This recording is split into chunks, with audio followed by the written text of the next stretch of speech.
अध्यक्ष जी, अध्यक्ष महोदय, मैं इस बिल का विरोध करता हूं। कोई अध्यक्ष के अधिकार अखिलेश जी सिर्फ विपक्ष के नहीं है, पूरे सदन के हैं। इस तरह की गोलमोल बात आप नहीं कर सकते हो।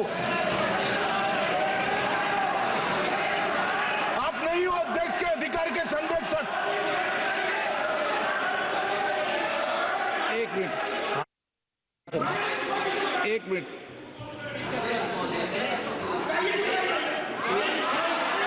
Minute please. ये इसलिए लाया जा रहा अध्यक्ष महोदय, अभी हारे हैं अध्यक्ष महोदय, अभी हारे हैं। Okay, no. और दरअसल ये चाहते हैं नो।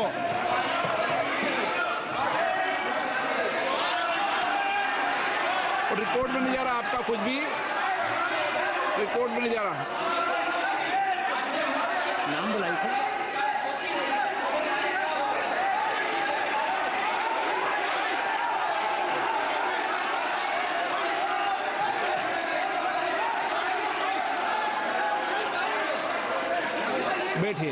बैठिए। माननीय सदस्यगण please.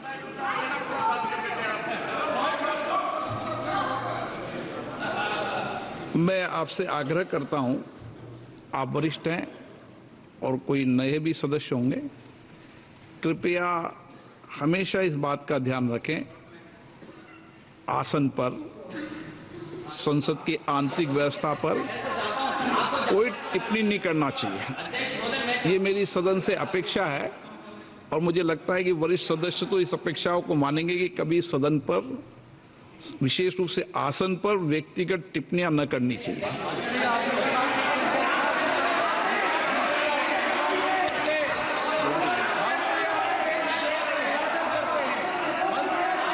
Okay, Kalyan Banerjee. I am opposing the legislation. हाँ, Introduction of the legislation. Just first of all, this is beyond the legislative competency of the central government to make this amendment which touches in respect of the land coming within the 7th schedule. Property is the question which can be decided by only the civil court, but no any authority under which law this power has been given to decide the property. चलिए एक बार फिर से लिए चलते लोकसभा की कार्यवाही में, जहां पर किरण रिजिजू क्या कुछ कह रहे हैं, सुनिए। वक्फ एक्ट 1995 जिसको 2013 में अमेंडमेंट ला करके इस पूरा जो वक्फ का पर्पस, इंटेंशन और जिसके उम्मीद में लोगों का सालों तक था कि इस अमेंडमेंट जो लाया इससे कुछ फायदा मिलेगा, उसको उल्टा करके 2013 में ऐसा प्रावधान डाला गया था जिसके वजह से आज ये अमेंडमेंट लेकर के हमको यहाँ सदन में आना पड़ रहा है। सर,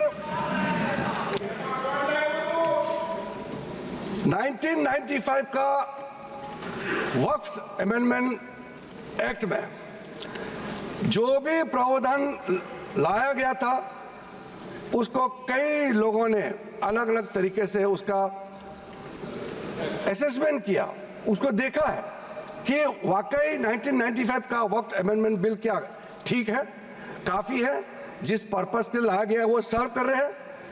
कई कमेटियां, कई लोगों ने इसका पूरा एनालिसिस किया है सर, मैं उसका आपके सामने में अभी रखूंगा, लेकिन ये पाया गया है कि 1995 का वक्फ अमेंडमेंट एक्ट ये बिल्कुल असक्षम रहा है और जिस पर्पस के लिए एक्ट लाया गया है वो पर्पस सर्व नहीं हो रहे थे और कई गलतियां, कई खामियां इसमें पाया गया है, उसके लिए कुछ कदम उठाया गया है।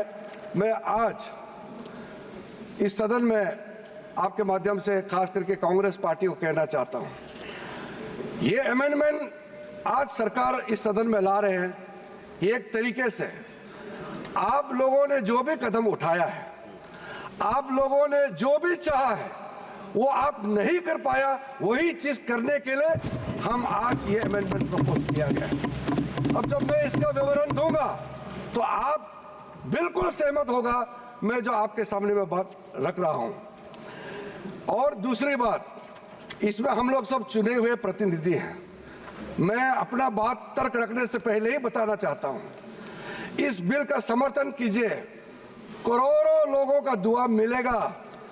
अगर आप विरोध करोगे, चंद लोगों ने पूरा वक्फ बोर्ड को कब्जा करके रखा हुआ है और आम मुसलमान लोगों को जो न्याय इंसाफ नहीं मिला उसको सही करने के लिए ये बिल लाया गया है। इतिहास में दर्ज होगा कि ये बिल को कौन कौन समर्थन किया है और किसने विरोध किया है, ये इतिहास में नाम दर्ज होगा। इसलिए इस बिल का विरोध करने से पहले आप सोचिएगा करोड़ों गरीब महिलाओं का, बच्चों का, गरीब मुसलमानों का। सर, सबसे पहले मैं सर जो खामियां ये 2014 से लेकर के आज तक ये 1995 अमेंडमेंट एक्ट के बारे में मैं सिर्फ नहीं कह रहा हूं, हमसे पहले कांग्रेस के जमाने में भी कई यहाँ इस मुद्दे को लेकर के कमेटियां और अलग अलग जगह में इसका विवरण किया गया है। सबसे पहले सर 1976 में वक्फ इंक्वायरी रिपोर्ट पेश किया गया था और 1976 वक्फ इंक्वायरी रिपोर्ट में जो बड़ा रिकमेंडेशन आया है मैं आपके सामने में पढ़ के सुनाना चाहता हूं। 1976 वक्फ इंक्वायरी रिपोर्ट में कहा गया है सारा वक्फ बोर्ड्स जो है मुतवालिस के कब्जे में चले गए हैं, उसको डिसिप्लिन करने के लिए प्रॉपर कदम उठाया जाना चाहिए। 1976 वक्फ इंक्वायरी रिपोर्ट का दूसरा रिकमेंडेशन है लिटिगेशंस और केसेस जो आपस में मतभेद इतना ज्यादा है उसको सरल करने के लिए ट्राइब्यूनल सिस्टम को गठन होना चाहिए, उस समय का रिकमेंडेशन था। फिर उसने तीसरे पॉइंट ये कहा कि ऑडिट और अकाउंट्स, वक्फ बोर्ड में ऑडिट और अकाउंट्स का तरीका प्रॉपर नहीं है, उसका पूरा प्रबंधन होना चाहिए, ये उस समय का रिपोर्ट ने कहा गया है। और आखिरी में it recommended the reforms in the category of वक्फ अल औलाद, बच्चों के लिए जो हम वक्फ देते हैं उसको सुधार लाना चाहिए, ये 1976 का रिपोर्ट में कहा गया है। उसके बाद सर जो हम आज थोड़ा विस्तार में जिसको मैं बताना चाहता हूं, दो कमेटियों के बारे में। ये दो कमेटी कांग्रेस के समय में ही बनाया गया था। सबसे पहले high level committee under justice Rajendra Sachar, ये सर 9 मार्च 2005 में गठन किया गया था, यूपीए का सरकार आ चुके थे और ये स्पेसिफिक मुसलमानों के लिए, उनके वेलफेयर के लिए ये गठन हुआ। और सच्चर कमेटी का जो रिपोर्ट है ये हम सब मालूम है, मैं सिर्फ रेलेवेंट पोर्शन आज इस सदन में बताना चाहता हूं। सच्चर कमेटी का जो पहला रिकमेंडेशन है इसमें कहा गया है एनुअल इनकम जितना वक्फ बोर्ड का प्रॉपर्टीज है 4.9 लाख रजिस्टर्ड वक्फ प्रॉपर्टीज, ये सिर्फ 163 करोड़ ही आमदनी जनरेट होता है।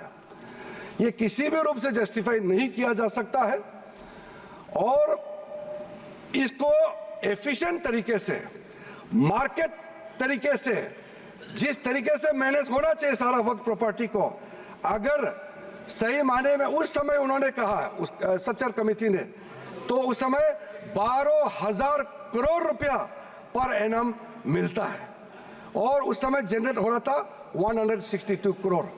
लेकिन मैं साथ साथ ये भी कहना चाहता हूं, क्योंकि वो कमेटी का रिपोर्ट है और मैं माइनॉरिटी अफेयर्स का मंत्री होने के नाते जो हम लोगों ने स्टडी किया है, टोटल 8,72,320 वक्फ प्रॉपर्टीज हमारा जो वामसी जो पोर्टल है उससे पूरा डिटरमिन नहीं किया जा सकता है, लेकिन उसका मार्केट वैल्यू सचर कमेटी ने जो कहा है उससे कई गुना अधिक होने का संभावना है। ये एक आम अंडरस्टैंडिंग का बात है, सबको मालूम है वक्फ के पास कितना प्रॉपर्टी है, वक्फ बोर्ड के पास, और कितना आमदनी है। दूसरा सर, सचर कमेटी का रिकमेंडेशन। न्यूज नेशन अब व्हाट्सएप पर खबरों के ताजा अपडेट के लिए न्यूज नेशन के इस QR कोड को स्कैन करें।